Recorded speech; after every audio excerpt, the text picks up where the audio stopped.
నిధులు మంజూరు అయిన వెంటనే ఈ పనుల్ని అత్యవసర పనుల కింద ఈ ప్రభుత్వం అయితే చేపడుతుందని చెప్పి తెలియజేసుకుంటూ, అంతకు మించి ఈ మధ్యలో ఏదైతే ఇప్పుడు గౌరవ సభ్యులు చెప్పినట్లుగానే ఆ మెయింటెనెన్స్ కూడా గత 5 సంవత్సరాలు చేయలేదు. దాని నిమిత్తం కూడా మరి మన ప్రభుత్వం వచ్చిన తర్వాత మళ్ళీ మరి 1,02,00,000 రూపాయలు కూడా మెయింటెనెన్స్ కూడా ఈ సంవత్సరం మేము ఇచ్చి పనులు కూడా చేస్తున్నాం. ఆ పనులు కూడా జరుగుతున్నాయని చెప్పి మీ ద్వారా కూడా తెలియజేస్తున్నారు. ఆల్రెడీ మెయింటెనెన్స్ పనులు ఏదైతే ఇప్పుడు మనం చెప్పినట్లుగా ఏదైతే రివిట్మెంట్ ఏదైతే ఉందో, లేకపోతే ఎక్కడైతే ఈ జంగిల్లో ఏదైతే క్లియరెన్స్ ఉందో ఆ పనులన్నీ కూడా జరుగుతున్నాయి అధ్యక్ష.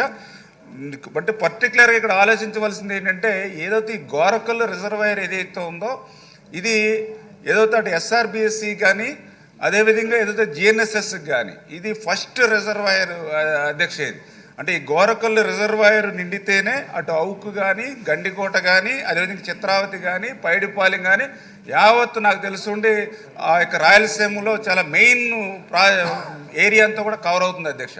అంటే ఇంత మెయిన్ ఏరియా కవర్ అయ్యేటువంటిది, ఇన్ని రిజర్వాయర్లకి నీరందించేటువంటి గండికోటకి ఇటువంటి ప్రమాదకరమైనటువంటి పనులు మిగిలి ఉండగానే గత ప్రభుత్వం రద్దు చేసింది అని అంటే మరి ఏ రకంగా రాయలసీమకి జగన్మోహన్ రెడ్డి గారు, ఎందుకంటే మేము గోదావరి జిల్లాలో అయినప్పటికీ కూడా నేను రాయలసీమ పెట్టినని జగన్మోహన్ రెడ్డి చెప్పుకుంటూ ఉండేవాడు. కానీ ఆ రాయలసీమకి ఏ మాదిరిగా, ఎందుకంటే మనం హెచ్ఎన్ఎస్ఎస్ చూసాం, మనం ఏదైతే 1924 ₹1 పెట్టాల 1924లో, మళ్ళీ ఇప్పుడు జిఎన్ఎస్ఎస్ చూసాం, ఈరోజు కూడా ₹1 పెట్టాల. కానీ తిరిగి ఎటువంటి ద్రోహం దగా చేస్తున్నాడో దయవుంచి ప్రజలు కూడా మీ ద్వారా అర్థం చేసుకోవాలని కోరుతూ, ఖచ్చితంగా రేపు రాబోయేటువంటి రోజుల్లో ఆ 99 కోట్ల రూపాయలు కూడా ఏదైతే ఎస్టిమేషన్లు పంపించామో అవి శాంక్షన్ తెచ్చుకుని ఆ పనుల్ని పూర్తి చేసి ఆ గండికోట రిజర్వాయర్ ఏదైతే ఉందో దాన్ని పూర్తిగా ఆ పనులు చేసేటువంటి బాధ్యత తీసుకుంటామని చెప్పి మీ ద్వారా తెలియజేస్తున్నాం అధ్యక్షుడు.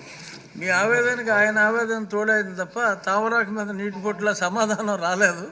అంటే ఆర్థిక ఇబ్బందులు ఉన్నాయి కాబట్టి, బట్ అర్థం చేసుకున్నారు. హాస్పిటల్లో ఉన్నా సరే ప్రత్యేకంగా వచ్చారు.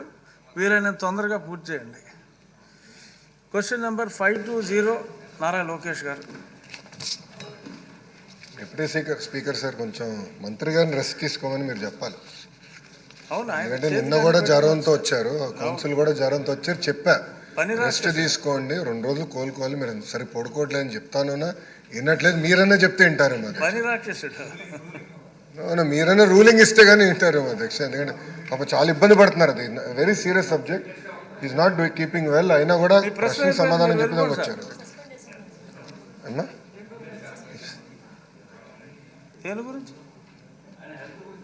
చెప్పండి చెప్పండి సార్ ఒప్పుకుంటారు. అదేంటి సార్ వద్దంటారు?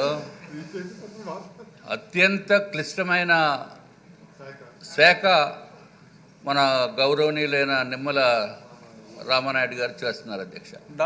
మంచినీరు డాక్టర్ రామానాయుడు గారు మా ఊరే కాబట్టి స్పెషల్ ఫోకస్ ఉంటుంది. మా జిల్లా అధ్యక్ష, నేను పుట్టిన ఊరు పక్కనే వారి ఊరు, విశాఖ జిల్లా కాదు, నర్సాపూర్ దగ్గర మీ ఇది. కానీ ఆయనకి ఎన్నో సేవలు చేస్తున్నారు. అంటే మనకి విజయవాడలో వచ్చిన ఫ్లడ్స్లో కానీ, లేకపోతే పోలవరం ప్రాజెక్టు గురించి కానీ ఆయన పడుతున్న కష్టాన్ని అందరూ గుర్తిస్తున్నారు. ఆయన ఆరోగ్యం బాగున్నప్పుడు ఆయన సభకు రావటం అనేది సబబు కాదు అధ్యక్ష. దయచేసి గౌరవ మంత్రి గారిని రెస్ట్ తీసుకుని ఆయన ఆరోగ్యం కుదిరిపడిన తర్వాతే సభకు రావాలి తప్ప నార్మల్గా లేకుండా మీరు ఒక రూలింగ్ ఇచ్చి మన అందరి తరపున కూడా వారికి విన్నవించుకోవాల్సిన అవసరం ఉంది అధ్యక్ష. శనివారాల్లో రికవర్ అవుతారు మంత్రి గారు. డ్రిప్ లైన్తో వచ్చారు అధ్యక్ష. చూస్తే ఇంకా ఉంది చేయికి, డ్రిప్ లైన్లో ఉంది అధ్యక్ష. మొదటి ప్రశ్నకి సమాధానం, ఖాళీగా ఉన్న ఉపాధ్యాయుల పోస్టు వివరాలు అనుబంధం 1లో ఇవ్వటమైనది. 2, 3 ప్రశ్న సమాధానం 15/2/2019 తేదీన ప్రత్యేక డిఎస్సి ద్వారా 521 ఉపాధ్యాయుల పోస్టులు మాత్రమే భర్తీ చేయటం అయినది. కొంతాల రామకృష్ణ గారు. అధ్యక్ష, మీరు చెప్పిన సూచన పాటిస్తారు అధ్యక్ష. సూటిగా ప్రశ్నలు అడుగుతారు. చాలా సాహసోపేతమైన నిర్ణయం అధ్యక్ష లోకేష్ గారు విద్యాశాఖ తీసుకోవడం. ప్రభుత్వంలో విద్యాశాఖ వైద్యశాఖ చాలా కాంప్లికేటెడ్ మినిస్ట్రీస్ అయినా సరే తీసుకొని, ఎందుకంటే ఈరోజు భావితరానికి మేలు చేయాలనే ఉద్దేశంతో గత 5 సంవత్సరాల్లో అస్తవ్యస్తం కాకుండా యువత భవిష్యత్తుని నాశనం చేసినటువంటి గత ప్రభుత్వ విధానాలని ప్రక్షాళన చేయాల్సిన అవసరం ఉంది. నైపుణ్యంతో కూడినటువంటి మంచి ప్రమాణాలతో కూడినటువంటి విద్యా వ్యవస్థ రావాల్సినటువంటి అవసరం ఉంది. కాబట్టే వారు తీసుకున్నటువంటి చర్యలకి మొట్టమొదటిగా నా హృదయపూర్వక అభినందనలు తెలియపరుస్తున్న అధ్యక్ష. బహుశా నాకు తెలిసి విద్యాశాఖలో ఎప్పుడూ ఎవరూ ఇటువంటి ప్రయత్నం చేసినటువంటి సందర్భం నేను గత చాలా సంవత్సరాలుగా చూడలేదు అధ్యక్ష. ఎందుకంటే మొన్న సమావేశం అయింది అధ్యక్ష ఎమ్మెల్యేస్తో పెట్టినప్పుడు ప్రతి నియోజకవర్గం వైజ్ ఒక నోట్ ఇచ్చారు అధ్యక్ష. ఏ నియోజకవర్గం ఏ స్థాయిలో ఉందో అందులో మాకు కొన్ని తెలియని విషయాలు కూడా ఉన్నాయి అధ్యక్ష.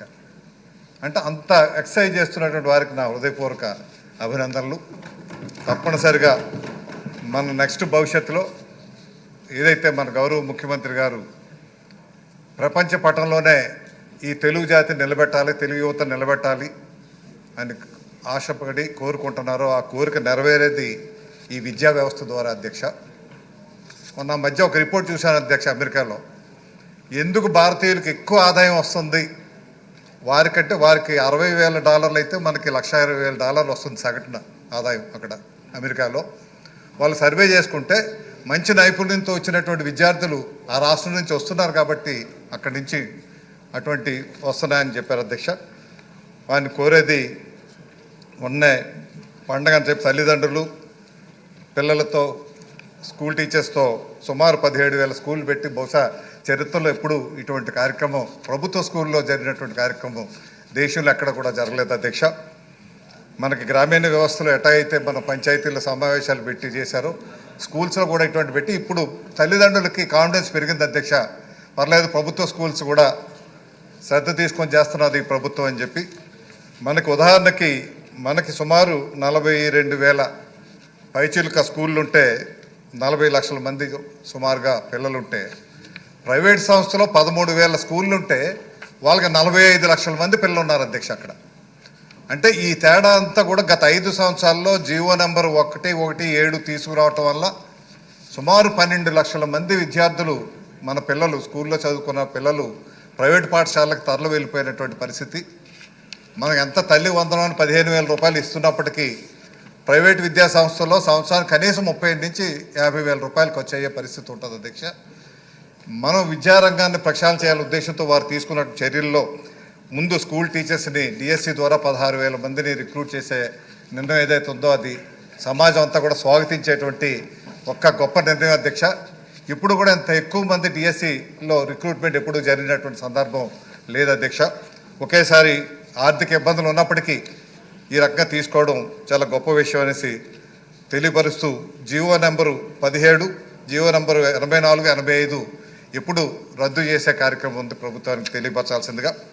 అదేవిధంగా ఇంగ్లీష్ మీడియం అన్నారు గత ప్రభుత్వం, సిబిఎస్ఈ అన్నారు, ఐబీ సిలబస్ అన్నారు, టోఫుల్ అన్నారు, ఇట్లాగా వివిధ రకాలుగా పిల్లలు కన్ఫ్యూజ్ చేసి టీచర్స్ ఏమో ట్రైనింగ్ తెలుగు మీడియం అయితే వారు ఇంగ్లీష్ మీడియంలో పాఠాలు చెప్పడం అంటే అది జరిగేది కాదు. కాబట్టి అది తెలుగు మీడియం మళ్ళీ పునరుద్ధరించే కార్యక్రమం ప్రభుత్వం చేపడుతుందా లేదా అదొక ప్రశ్న అధ్యక్ష. అదేవిధంగా